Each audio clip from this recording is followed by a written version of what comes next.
എല്ലാവരും വേൾഡ് കപ്പിൻ്റെ ഒരു രസത്തിലും അതിൻ്റെ ആവേശത്തിലും ആയിരിക്കും അല്ലേ. നമ്മൾക്ക് വേൾഡ് കപ്പുമായി റിലേറ്റ് ചെയ്തുകൊണ്ടുള്ള മറ്റ് ചില രസങ്ങൾ കളിൻ്റെയൊക്കെ ഇടയിൽ കണ്ട് രസിക്കാൻ പറ്റുന്ന കുറച്ച് കാര്യങ്ങൾ, അതേപോലെ തന്നെ അതുമായി ബന്ധപ്പെട്ടുകൊണ്ടുള്ള ചില കാര്യങ്ങൾ കൂടി, കളിയോടൊപ്പം ചില കാര്യങ്ങൾ കൂടി നമുക്ക് ഈ ഒരു വീഡിയോയിൽ ഡിസ്കസ് ചെയ്യാം. ആദ്യം നമ്മൾ ഇപ്പം അമേരിക്കയിലാണ് വേൾഡ് കപ്പ് സംഭവിച്ചുകൊണ്ടിരിക്കുന്നത്. ഇതിനു മുമ്പ് കഴിഞ്ഞ വേൾഡ് കപ്പ് ഖത്തറിലായിരുന്നു നടന്നിരുന്നത്. ഖത്തർ വേൾഡ് കപ്പിന് കുറച്ച് മുമ്പ്, ഏതാനും മാസങ്ങൾക്ക് മുമ്പ് തുടങ്ങിയ ചില പ്രചാരണങ്ങളും അതിൻ്റെ ഭാഗമായി മലയാളത്തിലടക്കം കേരളത്തിലടക്കം നടന്നിട്ടുള്ള ചില സംസാരങ്ങളും വെച്ച് തന്നെ നമുക്ക് തുടങ്ങാം. അപ്പോൾ എന്താ സംഭവം ചോദിച്ചാൽ, ഖത്തറിൽ വേൾഡ് കപ്പ് നടക്കുന്നതോടുകൂടി ഇസ്ലാം അങ്ങോട്ട് ഇല്ലാതാകും എന്നുള്ളതാണ് ഒന്നാമത്തെ ഒരു രസം. ആ ഒരു സംസാരത്തിൻ്റെ ഒരു ഭാഗം നിങ്ങൾ കേട്ടോളൂ, എന്നിട്ട് അതിൻ്റെ കാരണങ്ങളൊക്കെ നമുക്ക് പിന്നീട് കേൾക്കാം. അവൻ ഈ പറയുന്ന പർദ്ദ കീർത്തി അവനെന്ത് കുന്തം അറിയാം, അവൻ മൈൻഡ് ചെയ്യേണ്ട കാര്യം, അവനെന്ത് മൈൻഡ് ചെയ്യുക, കാരണം അവന് തന്നെ ലോകത്തിൽ മൈൻഡ് ചെയ്തിട്ടില്ല. അപ്പോൾ ഇതൊക്കെ വാരി വലിച്ച് ഇങ്ങനെ ഈ പോകുന്നത്, കാരണം അവൻ ഈ ഡ്രസ് കോഡൊന്നും അറിയത്തില്ലല്ലോ. അവൻ എന്തുവാണ്, ഇസ്ലാം ലോകത്തോട്ട് ആദ്യമായിട്ട് വരുന്നവന്മാരാണ് ഇവരധികവും ഫുട്ബോൾ ഫാൻ എന്ന് പറയുന്നത്. അവനിതെന്ത് കുന്തം അറിയാം. അപ്പം അവൻ്റെ അടുത്ത് ഈ മറ്റുള്ള റെസ്ട്രിക്ഷൻസ് എല്ലാം വെച്ച് കഴിയുമ്പോൾ അവൻ വല്ലാതെ സ്പൊറാഡിക്കായിട്ട് റിയാക്ട് ചെയ്യും. അതായത് രണ്ട് സംസ്കാരങ്ങൾ തമ്മിൽ ഏറ്റുമുട്ടാനുള്ള വല്ലാത്ത സാഹചര്യം ഉണ്ടാക്കുക. അതാണ് ഞാൻ ഈ പറഞ്ഞത്. ഒന്നില്ലെങ്കിൽ ഇത് നടത്തി സക്സസ്ഫുൾ ആവുകയാണെങ്കിൽ വിജയിക്കും. പക്ഷെ അതും ഇസ്ലാം രാഷ്ട്രങ്ങൾ അത് വിജയിക്കുവാണെങ്കിൽ അതോടുകൂടി ഇസ്ലാം എന്ന് പറയുന്ന മതം അതിന്റെ അടി അങ്ങ് തെളിയും. കാരണം എല്ലായിടത്തും റെസ്ട്രിക്ഷൻ ആണല്ലോ അവർക്കുള്ളത്. അപ്പോൾ ഖത്തർ വേൾഡ് കപ്പ് ജയിക്കാനുള്ള സാധ്യത വളരെ കുറവാണ്. ഇനി ഇൻ കേസ് വേൾഡ് കപ്പ് വിജയിക്കുകയാണെങ്കിൽ തന്നെ ഇസ്ലാം അടിവേരോടുകൂടി ഇല്ലാതാവും എന്നുള്ളതാണ് പറഞ്ഞില്ല. കാരണം എന്താ, ഇസ്ലാമിൽ കുറേ റെസ്ട്രിക്ഷൻസ് ഒക്കെ ഉണ്ട്, കുറേ അരുതായ്മകൾ, ചില കാര്യങ്ങൾ ഹറാമാണ്, ചിലത് പാടില്ലാത്തതുണ്ട്, അങ്ങനെയൊക്കെ പറയുന്ന ഒരു മതമാണ് ഇസ്ലാം. അപ്പോൾ അതുകൊണ്ട് തന്നെ അതോടുകൂടി എന്ത് ചെയ്യും, ഇസ്ലാം അങ്ങോട്ട് തീരും എന്നുള്ളതാണ്. ഖത്തർ വേൾഡ് കപ്പ് സംഭവിക്കുന്നതോട് അപ്പോൾ നമ്മളൊക്കെ ഇങ്ങനെ കേട്ടിങ്ങനെ പേടിച്ച് നിൽക്കുകയാണ്. വേൾഡ് കപ്പ് നടക്കുമ്പോൾ ഓരോ വേൾഡ് കപ്പിൻ്റെ ആ വിസിലൊക്കെ മുഴങ്ങുമ്പോൾ നമ്മളിങ്ങനെ പേടിച്ച് നിൽക്കുകയാണ്. ഓക്കെ, ഇപ്പോൾ തീരാൻ പോവാണ്, ഇസ്ലാം തീരാൻ പോവാണ്, ഫൈനൽ വിസിൽ അടിക്കുന്നതോടുകൂടി ഇസ്ലാം അങ്ങോട്ട് തീർന്ന് ഇസ്ലാം എന്ന് പറയുന്ന മതം തന്നെ ഇല്ലാതാകും എന്നൊക്കെയാണ്. അങ്ങനെ ഇത് സംഭവം എന്ന് വെച്ചാൽ ഇതൊരു ട്രോളല്ല, വളരെ സീരിയസ് ആയി ഇതൊക്കെ ഇരുന്ന് കേട്ട് ഇതാ തീരാൻ പോവാണ്, അടുത്ത വേൾഡ് കപ്പിൻ്റെ ഫൈനൽ വിസിൽ മുഴങ്ങുന്നതോടുകൂടി ഇതാ തീരാൻ പോവാണെന്ന് പറഞ്ഞ് കാത്തു നിൽക്കുന്ന കുറേ പാവങ്ങളും ഉണ്ട് എന്നുള്ളതാണ് ഇതിൻ്റെ വളരെ രസകരമായ ഒരു വസ്തുത എന്ന് പറയുന്നത്. എന്നിട്ട് അത് എന്തുകൊണ്ടൊക്കെയാണ് അത് തീരാൻ പോകുന്നത് എന്നുള്ളത്, എന്നിട്ട് ഈ വേൾഡ് കപ്പ് നടക്കുമ്പോൾ, വേൾഡ് കപ്പ് നടക്കുന്നതിന് മുമ്പുള്ള സംസാരങ്ങളാണ് കേട്ടോ ഇതൊക്കെ.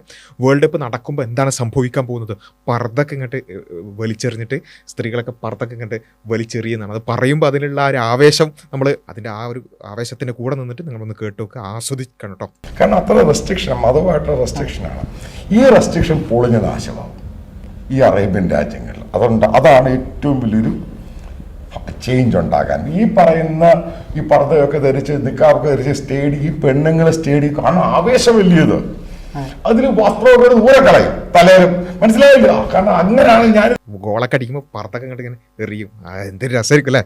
കാരണം അവര് പോലും മതിമറന്നാണ് ഓരോ മൂവ്മെന്റും ഫുട്ബോളിൽ ആസ്വദിക്കുന്നത്. അവസാനം റഷ്യൻ വേൾഡ് കപ്പിൽ കണ്ടത്, ലോകകപ്പിൽ കണ്ടത്. അപ്പം അപ്പം നമ്മളിപ്പം ഈ ടി വിയിൽ കൂടെ കാണുമ്പോഴുണ്ടാകുന്ന ഇമ്പാക്റ്റ് അല്ല സ്റ്റേഡിയത്തിനകത്ത് വെച്ച് കാണുന്നത്. രണ്ടും ഭയങ്കരമാണ്, രണ്ടും ഭയങ്കര വ്യത്യാസമാണ്. സ്റ്റേഡിയത്തിനകത്ത് ഉൾക്കൊള്ളുമല്ലേ, മുമ്പിലല്ലേ നടക്കുന്നത്. അപ്പം അതിന് പുറത്തുള്ള സംഭവമുണ്ട്. ഈ ബിയറും മദ്യവും കഴിച്ചുകൊണ്ട് ഇങ്ങനെ ആൾക്കാർ നടക്കുക, അവരങ്ങ് എൻജോയ് ചെയ്യുക. സത്യം പറയട്ടെ അബ്ദു, ഈ ഉള്ള ആലുകൂലത്ത് മുഴുവനും വന്ന് ചാടും. ഈ കോർപ്പറേറ്റുകൾ ചാർട്ടേഡ് ഫ്ലൈറ്റുമായിട്ട് വരും, എന്നിട്ട് അവിടെ ബോട്ടിലും യാച്ചിലും ഒക്കെ താമസിക്കും. ഈ പറയുന്ന അധികം പേർക്ക്, ഇത്രയും പേർക്ക് ഇവിടെ താമസിക്കാൻ സൗകര്യമില്ല. ഇവർ ദുബായിലും ബഹ്റൈനിലും മറ്റുള്ള രാജ്യങ്ങളിലൊക്കെ താമസിക്കും. കാരണം ഫീഫയുടെ റെഗുലേഷൻ ഉണ്ട്. കാരണം ഇവർ ഫുട്ബോൾ ആരാധകരാണ്. ഇവരെ പെട്ടെന്ന് കയറിയപ്പം Qatar police, Dubai police arrest ചെയ്യാൻ പറ്റത്തൊന്നുമില്ല. കാരണം അതും ഒരു റെസ്ട്രിക്ഷൻ ഉണ്ട്. കാരണം അവരൊരു വെസ്റ്റേൺ കൾച്ചറാണ്. അപ്പം ഈ കൾച്ചർ ഈ പറയുന്ന അറേബ്യൻ രാജ്യങ്ങളിലെ അറബ്സ് നേരിട്ട് കാണുക അവൻ്റെ രാജ്യത്ത്. കാരണം അവൻ്റെ ജീവിതവും അവൻ്റെ ജീവിതശൈലി അവൻ ആസ്വദിക്കുന്നു. പിന്നെ ഈ കോവിഡിന് ശേഷമുള്ള വലിയൊരു റിലീഫ് വരാൻ പോവുക. അതായത് 2 വർഷം അകത്തിരുന്ന് വന്നു പൊട്ടിത്തെറിക്കാൻ പോവുക. അപ്പോൾ അതും ഇതിൻ്റെ കൂടെ നടക്കുകയാണ്. അപ്പം അങ്ങനെ ആ ഒരു കേട്ട് നിൽക്കുന്നതിൻ്റെ ഒരു പ്രതീകം തന്നെയാണത്. ഇങ്ങനെ കേട്ടിങ്ങനെ വെള്ളറക്കി നിൽക്കുകയാണ്. അത് സംഭവിച്ചത് ഇതൊക്കെ സംഭവിച്ചല്ലേ, പർദ്ദ വലിച്ചെറിയുന്നു, മദ്യം കുടിക്കുന്നു, ബിയർ കുടിക്കുന്നു, അങ്ങനെയുള്ള എല്ലാ കാര്യങ്ങളും പാടില്ല എന്ന് പറയുന്ന റെസ്ട്രിക്ഷൻസ് ആക്കി വെച്ചിട്ടുള്ള എല്ലാ കാര്യങ്ങളും അത് ചെയ്യുന്നു. അങ്ങനെ റെസ്ട്രിക്ഷൻസ് ഒന്നും ഇല്ലാത്തൊരു കൾച്ചർ, അങ്ങനെ അരുതായ്മകളൊന്നും ഇല്ലാത്തൊരു കൾച്ചറിലേക്ക് ഇങ്ങനെ പോകുന്നു എന്നുള്ളതൊക്കെയാണ് അതിങ്ങനെ കേട്ട് പുളകം കൊള്ളുകയാണ്. ഇതെല്ലാം കൂടെ ചേർന്ന് വരുമ്പോൾ ഈ ലോകകപ്പിൻ്റെ ഒരു 2-3 മാസം മുമ്പ് ഇതിൻ്റെ വേൾഡ് കപ്പ് ഫീവർ സ്റ്റാർട്ട് ചെയ്യും. ഒരു ഫീവർ പോലെ അങ്ങ് സ്റ്റാർട്ട് ചെയ്യും. അത് മനസ്സിലാക്കണം, ലോകം മുഴുവനും ഖത്തറിനെയാണ് വാച്ച് ചെയ്യുന്നത്. അപ്പോൾ ലോകം മുഴുവൻ ഖത്തറിനെ വാച്ച് ചെയ്യുന്നു. അങ്ങനെ മൊത്തത്തിൽ പറഞ്ഞു വന്നിത്രേ ഉള്ളൂ, ഇസ്ലാമായിട്ട് ഇല്ലാതാവും. ഓക്കെ, ഇസ്ലാമിൻ്റെ റെസ്ട്രിക്ഷൻസും കാര്യങ്ങളൊക്കെ ഇല്ലാതാവും. ഏതുവരെയെന്ന് ചോദിച്ചാൽ ഇസ്ലാമിൽ പോണ് കാണുന്നത്, അശ്ലീല ചിത്രങ്ങൾ കാണുന്ന ഹറാമാണ്. അങ്ങനെയുള്ള റെസ്ട്രിക്ഷൻസ് അടക്കം ഇല്ലാതാകുമെന്നുള്ളതാണ്. അതായത് ഗ്ലോബൽ കൾച്ചർ കയറി അങ്ങ് അടിക്കുക അതിൻ്റെ അകത്തോട്ട്. മിഡിൽ ഈസ്റ്റ് മൊത്തമായിട്ട് മുഴുവനായിട്ട് ചേഞ്ച്. ഈ പറയുന്ന ബഹ്റിൻ ചേഞ്ചും ഈ പറയുന്ന ഇറാനി പ്രശ്നം ഉണ്ടാകും. അതെ, കഴിഞ്ഞ ദിവസം അവിടെ സ്റ്റേഡിയത്തിൽ വെക്കാത്ത സംഭവം ഇതൊക്കെ. അതെ, അത് ഇറാനിൽ പ്രശ്നമുണ്ട്. അതായത് ഒരു മറ്റൊരു കൾച്ചറിലോട്ട് കോപ്പി ചെയ്യാനുള്ള പ്രശ്നത്തിലോട്ട് അവർ കടക്കും. കാരണം അവർ നേരിട്ട് കാണുകയാണ്. അതിന് ടി വി കൂടെ ഒക്കെ കാണുന്ന അതിന് പരിമിതിയുണ്ട്. കാരണം ഈ പറയുന്ന ഈ പോൺ സൈറ്റ്സ് എല്ലാം ഇവിടെ ബാൻ ചെയ്തേക്കുവാണ് അറേബ്യൻ രാജ്യങ്ങളിൽ. മനസ്സിലായില്ലേ? കാരണം അതവരുടെ റെസ്ട്രിക്ഷൻ്റെ ഭാഗമായിട്ടാണ്. അങ്ങനെ ഈ പല കാര്യം അത് പോൺ സൈറ്റ് വരുന്നു എന്നുള്ള സംഭവമല്ല. അപ്പോൾ എത്രമാത്രം റെസ്ട്രിക്ഷൻസ്, ആ റെസ്ട്രിക്ഷനെ മുഴുവൻ ബ്രേക്ക് ചെയ്യുവാണ് വേൾഡ് കപ്പ്. ആ വേൾഡ് കപ്പാണ്. അതുകൊണ്ടാണ് ഞാൻ പറയുന്നത് ആ വേൾഡ് കപ്പ് ഭയങ്കര മാറ്റം ഉണ്ടാക്കും. അപ്പം ഖത്തറിൽ മാത്രമല്ല കേട്ടോ, അതാണ് ഏറ്റവും പ്രധാനപ്പെട്ട ഒരു കാര്യം. ഖത്തർ മാത്രമല്ല ഇസ്ലാം തകരാൻ പോകുന്നത്, മൊത്തം അറബ് രാജ്യങ്ങളിൽ മുഴുവനായിട്ട് തന്നെ എന്ത് ചെയ്യാണ്, ഇതോടുകൂടി ഇസ്ലാം ഇല്ലാതാവാൻ പോവുകയാണ്. കാരണം മദ്യം കുടിക്കാൻ പാടില്ല, അശ്ലീലങ്ങൾ കാണാൻ പാടില്ല, അതേപോലെ തന്നെ വസ്ത്രധാരണം മോഡസ്റ്റ് ആയിരിക്കണം, ഇങ്ങനെയുള്ള കുറേ കാര്യങ്ങളൊക്കെയാണ് മുസ്ലിങ്ങൾക്കുള്ളത്.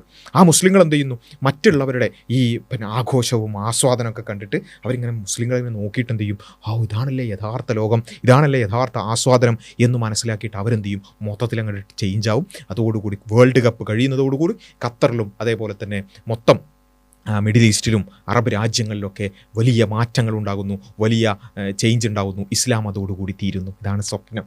ഓക്കെ, ഇതാണ് സ്വപ്നം. മാത്രമല്ല നമുക്കറിയാം, മീഡിയകളടക്കം ഖത്തർ വേൾഡ് കപ്പിന് മുമ്പ് പലതരത്തിലുള്ള പ്രചാരണങ്ങൾ അഴിച്ചുവിട്ടു.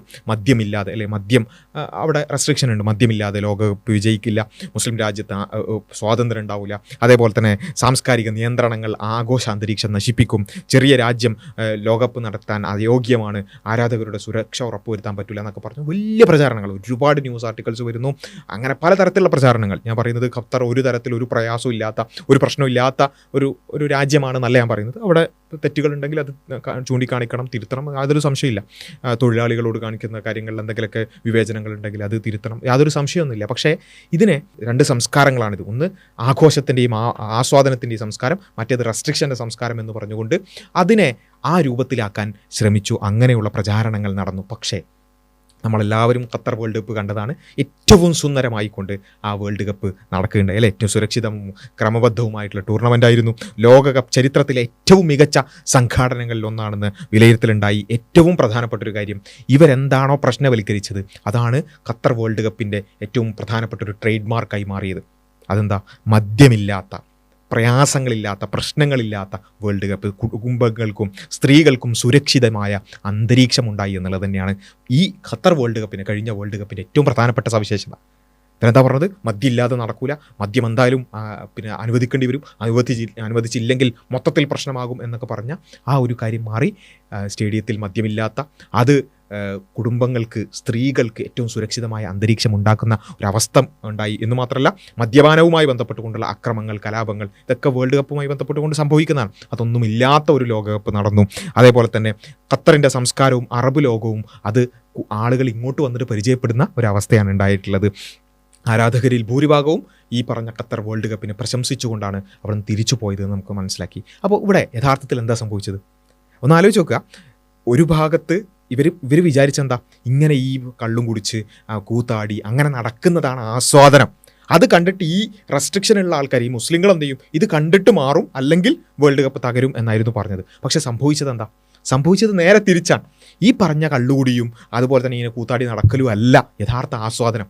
ആ ഒരു ചിട്ടയോടുകൂടി ജീവിക്കുന്നതിൻ്റെ ഒരു മാഹാത്മ്യവും അതിൻ്റെ ഒരു രസവും അതിൻ്റെ ഒരു ആസ്വാദനവും തിരിച്ച് പിന്നെ പുറത്തുനിന്ന് വന്ന ആൾക്കാർ അത് കുറച്ചുകൂടി ആ സംസ്കാരം മനസ്സിലാക്കുകയും അതിൻ്റെ ഒരു സൗന്ദര്യം മനസ്സിലാക്കുകയും ചെയ്യുകയാണ് യഥാർത്ഥത്തിൽ ഖത്തർ വേൾഡ് കപ്പിൽ സംഭവിച്ചത്. നമുക്കറിയാം ഖത്തർ വേൾഡ് കപ്പുമായി ബന്ധപ്പെട്ടുകൊണ്ട് അവിടേക്ക് വന്ന ആളുകൾ, അവരിൽ ഒരുപാട് ആളുകൾ ഇസ്ലാം സ്വീകരിച്ച് തന്നെ നമ്മൾ വാർത്തകളൊക്കെ കണ്ടിട്ടുണ്ട്. അത് എന്തുകൊണ്ടാണെന്ന് വെച്ചാൽ ഭയങ്കര വ്യാപകമായി വന്ന ആൾക്കാരെല്ലാവരും ഇസ്ലാം സ്വീകരിച്ചു എന്നുള്ള അർത്ഥത്തിലല്ല, മറിച്ച് അതിൽ വന്ന കുറച്ച് ആൾക്കാരെങ്കിലും ആ സംസ്കാരം തിരിച്ചറിയുന്നു, അതിൻ്റെ ഒരു മാഹാത്മ്യം, അല്ലേ, മദ്യം പാടില്ല, അശ്ലീലങ്ങൾ പാടില്ല, ആഭാസങ്ങൾ പാടില്ല എന്ന് പറയുന്ന ഒരു മനുഷ്യൻ ആവശ്യമില്ലാത്തതൊന്നും വേണ്ട, എന്നാൽ അവൻ്റെ ആസ്വാദനങ്ങൾ അത് ഏറ്റവും നല്ല രൂപത്തിൽ, മാന്യമായ രൂപത്തിൽ ആസ്വദിക്കാൻ സാധിക്കും, ജീവിതം ആസ്വദിക്കാൻ സാധിക്കും, ചിട്ടയുള്ള ജീവിതത്തോടൊപ്പം തന്നെ ജീവിതം ആസ്വദിക്കാനും പറ്റും എന്ന് പറയുന്ന ഒരു സംസ്കാരം അത് ഇവർക്ക് പരിചയമില്ല. ഇവരുടെ ആസ്വാദനം എന്ന് പറഞ്ഞാൽ കേവലം കള്ളും കുടിച്ച് കൂത്താടി പ്രശ്നങ്ങൾ ഉണ്ടാക്കലാണ് പല ആൾക്കാരും മനസ്സിലാക്കിയ ആസ്വാദനം. അതിനപ്പുറത്തേക്ക് ചിട്ടയോടുകൂടി ജീവിച്ച് മദ്യമില്ലാതെയും ജീവിക്കാം, ആഭാസങ്ങളില്ലാതെയും അശ്ലീലങ്ങളില്ലാതെയും ആസ്വാദനങ്ങളാവാം എന്നുള്ള ഒരു ചിന്താരീതി അത് മനസ്സിലാക്കുകയും അതിൽ ആകർഷിക്കപ്പെടുകയും ചെയ്തു. അത് ഇസ്ലാം സ്വീകരിച്ചവരുടെ എണ്ണമല്ല ഞാൻ പറയുന്നത്. അതിനപ്പുറത്തേക്ക് അത് ഉൾക്കൊള്ളാൻ അല്ലെങ്കിൽ അത് മനസ്സിലാക്കാൻ ഒരുപാട് ആളുകൾക്കുള്ളൊരു അവസരമായി ഖത്തർ വേൾഡ് കപ്പ് മാറിയത് നമ്മളെല്ലാവരും വായിച്ചതും അത് അനുഭവിച്ചറിഞ്ഞതുമാണ്, അല്ലേ. അത് പലതരത്തിൽ, ഇതിപ്പം ഈ ഒരു മദ്യം അല്ലെങ്കിൽ അശ്ലീലങ്ങൾ, ആഭാസങ്ങൾ ഇത് ഇല്ലാത്ത വേൾഡ് കപ്പ് എന്നുള്ള നിലക്ക് മാത്രമല്ല, അതിനപ്പുറത്തേക്ക് ഈ ഖത്തർ വേൾഡ് കപ്പിൻ്റെ ഓപ്പണിംഗ് സെറിമണി തന്നെ അത് വലിയൊരു പ്രഖ്യാപനമായിരുന്നു, നമ്മളെല്ലാവരും കണ്ടതാണ്. എന്നാലും ആ ഒരു രംഗം നമുക്കൊന്നുകൂടി ജസ്റ്റ് ഒന്ന് കാണാം. അത് എങ്ങനെയാണ് ഈ വേൾഡ് കപ്പ് തുടങ്ങുന്നത് എന്നുള്ളത്, ആ ഒരു പ്രഖ്യാപനം എന്താണ് എന്നുള്ളത്. يا أيها الناس إنا خلقناكم من ذكر وأنثى وجعلناكم شعوبا وقبائل لتعارفوا إن أكرمكم عند الله أتقاكم. We were raised to believe that we were scattered on this earth as nations and tribes, so we could learn from each other and find beauty in our differences. I can see it. What unites us here in this moment is so much greater than what divides us. ഇതാണ് Qatar world cup ലോകത്തിന് മുമ്പിൽ കൊടുത്ത message. ആ message തുടങ്ങുന്നത് വിശുദ്ധ ഖുർആനിൽ ഒരു വാചകം വെച്ചുകൊണ്ട്, ഒരു ആയത്ത് വെച്ചുകൊണ്ടാണ്. എല്ലാ മനുഷ്യരെയും വിളിച്ചുകൊണ്ട് വിശുദ്ധ ഖുർആൻ പറയുകയാണ്, നിങ്ങളെല്ലാവരും ഒരാണിൽ നിന്നും പെണ്ണിൽ നിന്നും വന്നവരാണ്. എന്ന് വെച്ചാൽ നമ്മളെല്ലാവരും ഒരു ഉപ്പാൻ്റെയും ഉമ്മാൻ്റെയും ഒരു അച്ഛൻ്റെയും അമ്മയുടെയും മക്കളാണ്.